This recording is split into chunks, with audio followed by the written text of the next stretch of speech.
Good morning, Brew Daily show. I am Neal Freyman. And I'm Toby Howell. On today's Monday morning pod, Philadelphia has got some major highway problems not even Gritty can fix. And the Unabomber died. We'll explore why he's kept his grip on the American consciousness decades after he sent his last bomb. Then we'll dig into the high-stakes game of chicken going down between Reddit and its users before checking in on how Netflix's crackdown on password sharing is going. Neal, it's Monday, June 12th. Let's ride.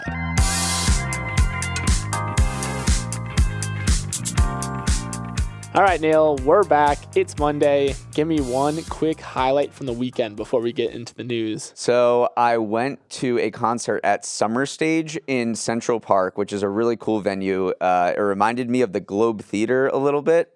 Just kind of very tight. Yeah. There are some stands around, and you can bring your blanket, have a little picnic. Concert was great. Beautiful night. It's free, yes. Yeah. So it was all in all a good time. What struck me the most was how much Liquid Death people bought. It's such a staple of the concert culture right now. I had no idea. I know. Did you have some? No. This is just for people who don't know what Liquid Death is. It is water in a can with very menacing branding. That's all you need these days. You just need some fun branding, and they can sell water. My highlight was I slept until 10 a.m. yesterday. Wow, impressive. That's a big deal. I will say it comes with an asterisk, though, because I did wake up at 4 a.m. Accidentally. But other than that, the 6 more hours of sleep, primo. All right, Neal, great weekend. Excited to be back in the studio with you, though. Let's jump into our top story, which takes us to the world of social media. Reddit, which is home to some of the most dedicated internet goers out there, is facing a huge user-mobilized backlash against some recent changes the company made ahead of its planned IPO. When I say huge, I mean huge. Starting today, between 3,500 and 5,500 subreddits will go dark for the next 2 days. That includes 5 of the top 10 biggest subreddits on the site. So what has everyone up in arms? Well, the IPO Reddit is gearing up for has the company leadership trying to make its financials look a little beefier. Part of that means they want to charge third-party apps for accessing the company's API, or its application program interface. If I had to sum up an API in a couple of words, they are essentially a way for 2 apps to talk to each other. And Reddit has always allowed other apps to talk to it for free, but now they plan to charge some of those bigger apps built on the back of Reddit for using Reddit. And those costs could rise as high as $20 million per year in some cases, so it's not exactly chump change. This has rubbed a lot of people the wrong way, so they mobilized this big blackout campaign with the goal of hurting Reddit's traffic. Neal, this is putting Reddit in a real rock and a hard place, kind of in before their IPO. Yeah. I think what really hit home for people was when this developer named Christian Seelig, who created this app Apollo, and I didn't know this about Reddit or the Reddit ecosystem, but there are third-party apps that people use to look at Reddit that aren't the Reddit app because it was kind of late to the game. So people built these apps around that you can see Reddit, and Reddit has a famously janky user interface where it's kind of hard to read stuff. So they created, like, there's Apollo is, I think, the most popular one. There are other ones. And he wrote this blog post and said, look, they are charging me now $20 million a year to run this thing. I do not have that money at all. Like, it's, this is not a huge operation. Right. So I need to shut down. And then a bunch of the other Reddit apps, like Apollo, also said they were shutting down. Yeah.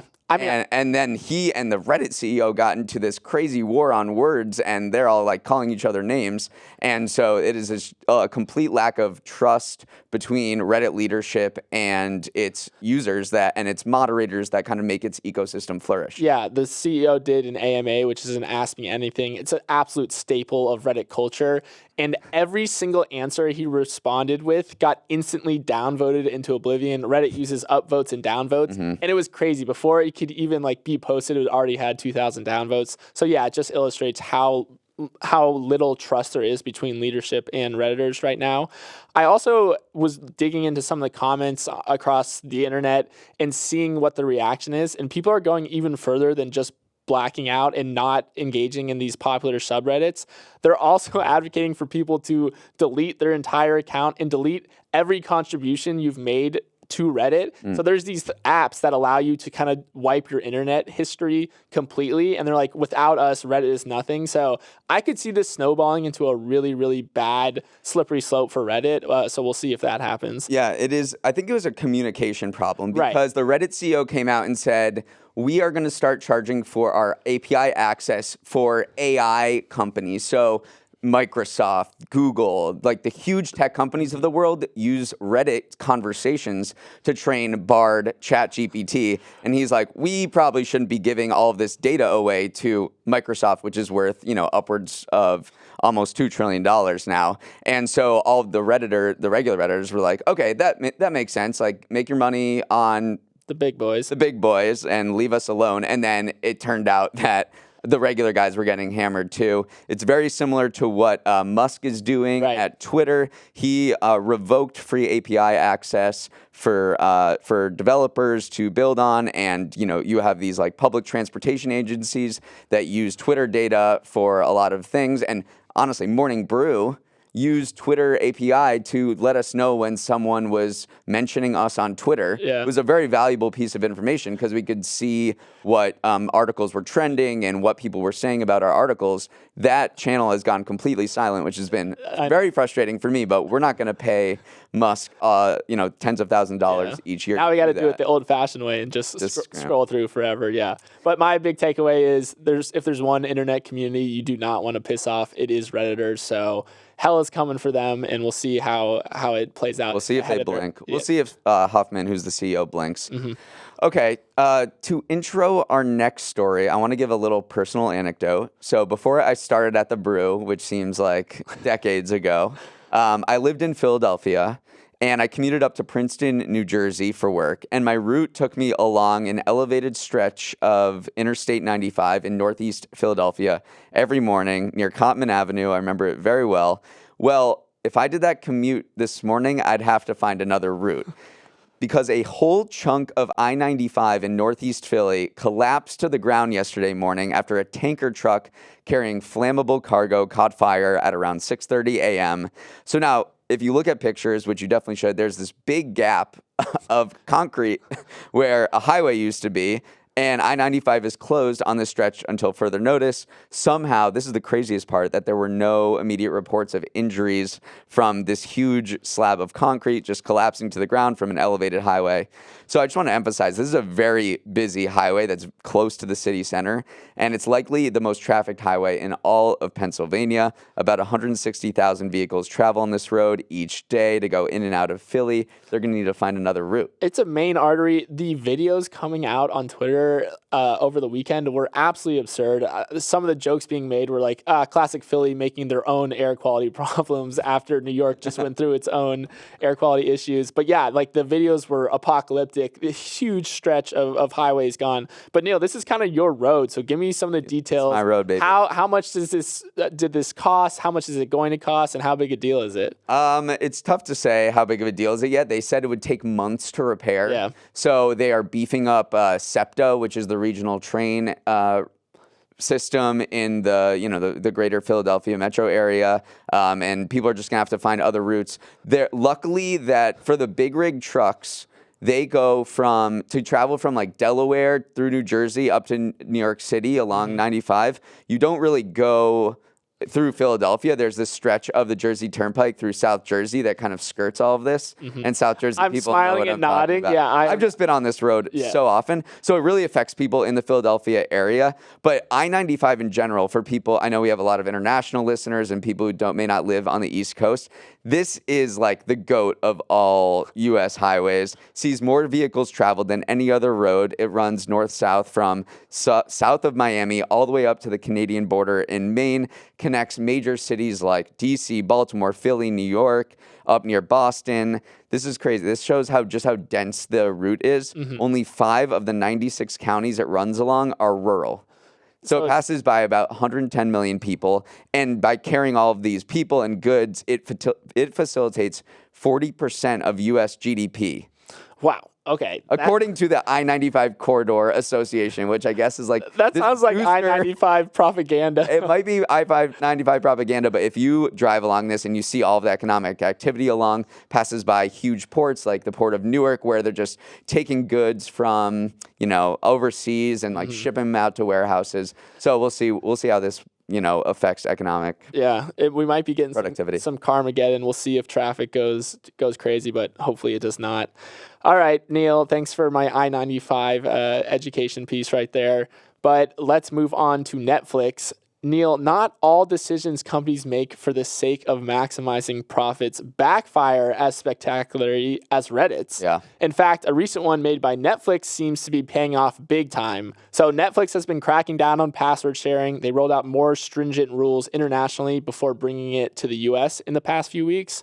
Well, we have some data on how users are reacting to those crackdowns, and turns out a lot of them are paying for Netflix now.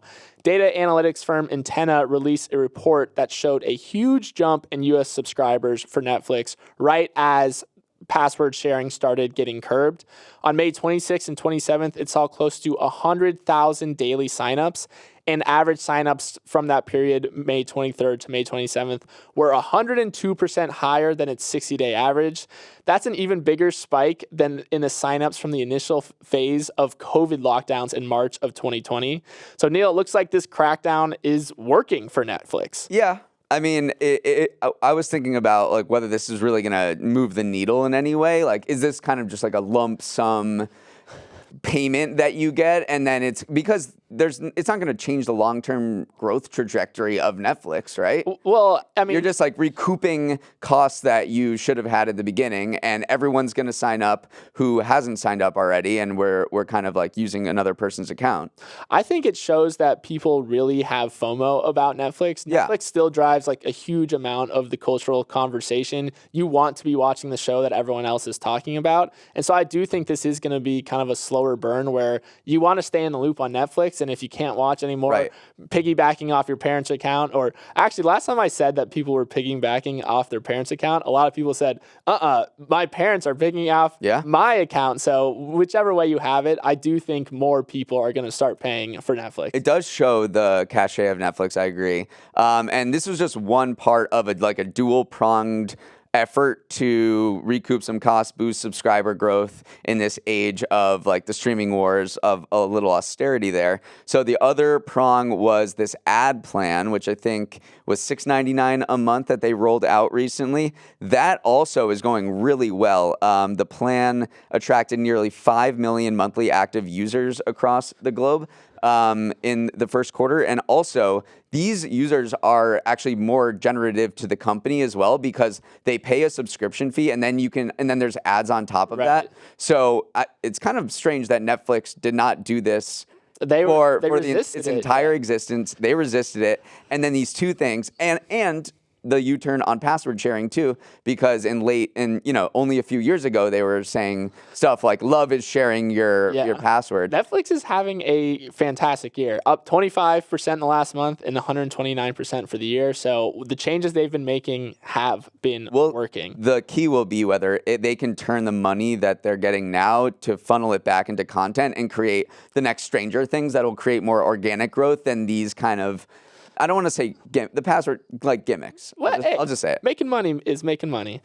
All right, Neal, it's Monday, which means it's time for us to hit our Monday segment, Who Won the Weekend, where we look back at someone who had an extra solid weekend.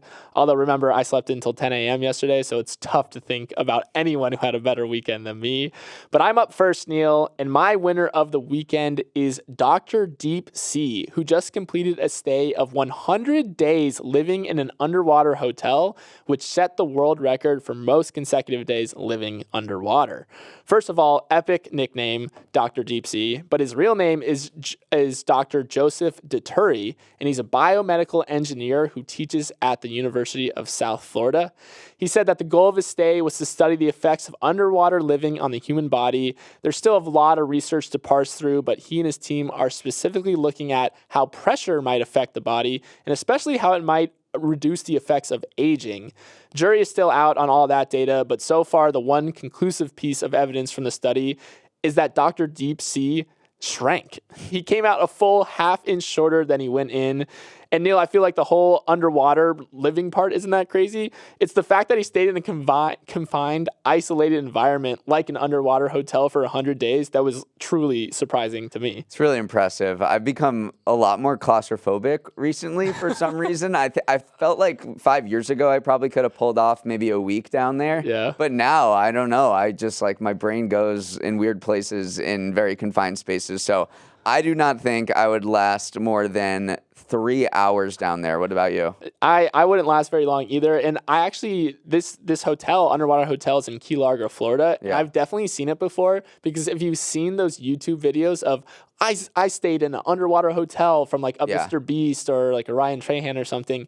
This is the hotel that all of them use for those underwater stays. So this kind of has like a cult following in certain YouTube circles. And also the previous record of 73 days was also set at this hotel. So this is the premier undersea hotel in the world. Dr. Deep Sea, love him.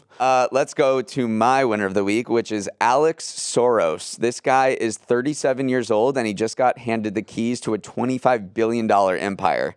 That empire belongs, of course, to his father, George Soros, the left-wing billionaire, investor, and philanthropist. Unlike Logan Roy, Soros actually made a decision on a successor, and this weekend announced that his youngest son, Alex, will succeed him in leading his nonprofit, Open Society Foundations, which is this massive force in the philanthropy world. It gives $1.5 billion a year to causes advancing human rights and democratic governments around the world. The succession story is kind of spicy because another of George's sons, Jonathan, who's 15 years older than Alex, was seen as the likely successor to take over from his dad. They played tennis together. They were super chummy. But apparently they had a falling out, and then Alex won the trust of George. What is he going to do with the money? Everyone is asking. In an interview with the Wall Street Journal, Alex said he was even more political than his famously liberal dad, and he's going to be focused on spending money on more domestic political issues, such as improving abortion rights and gender equality. But he differs from other young lefties in other ways, like he thinks that, college campuses are a bit too woke and they stifle free speech. But he's my winner. He just won a high-stakes succession sweepstakes. Now he has a big piggy bank to play around with. I know. And it was interesting because a lot of people doubted that George Soros would ever give up kind of the keys to his empire while he was alive. And it is funny that these things keep happening while succession is in vogue. So, of course, we're going to compare it to it. And, yeah, I mean, this is the Soros name is obviously one that everyone usually jumps on. So, good luck, Alex. Good luck dealing with the pressure that comes with that. I know when I'm in my mid-30s, I hope I'm not having to speak for a $25 billion organization. So good on you, Alex. All right. Let's move on to this other piece of news from the weekend. Ted Kaczynski, who's also known as the Unabomber, he died by suicide in prison on Saturday, according to the Associated Press. He was one of the 20th century's most notorious criminals, domestic terrorists who killed 3 people and injured 23 by mailing homemade pipe bombs from 1978 to 1995. What a backstory here. I think this is what grips people a lot about this guy. He was a math prodigy who entered Harvard at age 16 and was published in academic journals.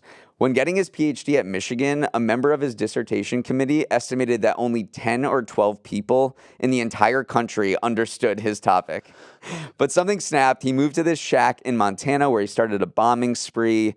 He appeared to be motivated by this philosophy that everything went wrong for humans since the Industrial Revolution, and that modern tech and scientific advancements have led us to become slaves to machines. So all that progress had to be unwound. And his targets were somewhat consistent with that philosophy, even though they seemed random.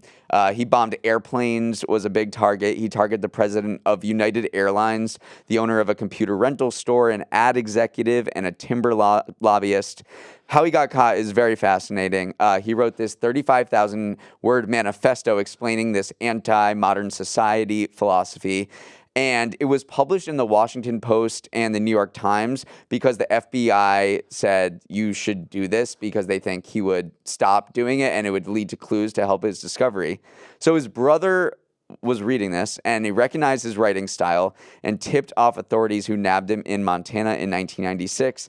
And that is considered to be one of the most expensive and biggest manhunts in the history of the U.S. That's my favorite detail from just the Unabomber story is that, the publishing that manifesto led to his capture. And I was thinking, Neal, if you go rogue and pen a manifesto, I assume millions of people would recognize your writing style since you have written the Brew, or at least your brother. So yeah, just interesting to see kind of the cultural grip that the Unabomber has maintained on society, especially the youth, especially technologically savvy youths. Like TikTok has this whole Unabomber subculture going on in it. And then the 2017 docuseries from Netflix called Manhunt Unabomber also just kind of reintroduced him to another generation of people. Again, there's Netflix kind of dominating the cultural conversation. But it is so ironic, too, that these conversations are playing out on technology, facilitated by technology, which is the very thing the Unabomber was kind of against. So very interesting to see how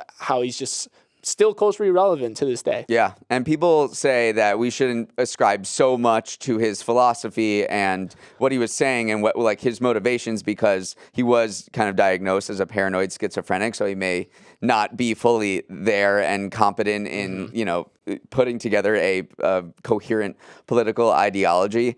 But yeah, people have just been like on Discord and Reddit and TikTok, just like kind of holding him up as this heroic figure on both the far right and the far left.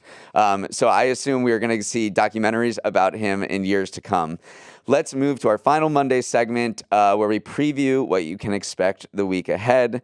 Tomorrow's going to be a biggie. Trump will surrender to authorities after being charged last week. He's going to be arraigned for the second time this year, this time in a Miami courthouse. And we know how this goes by now because we saw what happened in New York. He's going to turn himself in at the courthouse, and the judge will read 37 counts Trump has been charged with relating to his handling of highly sensitive documents at his Mar-a-Lago estate after he left the White House. So, zoo in Miami on Tuesday. The biggest economic news of the week is definitely this Federal Reserve meeting, which happens tomorrow and Wednesday. And the Fed is expected to do something it hasn't done in the last 15 months, which is not raise interest rates. Let's go.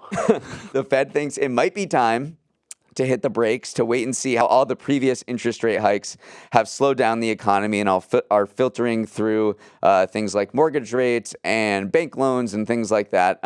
There have been some economic slowdown hiccups like the regional banking crisis and other negative effects, but overall the labor market has held really strong.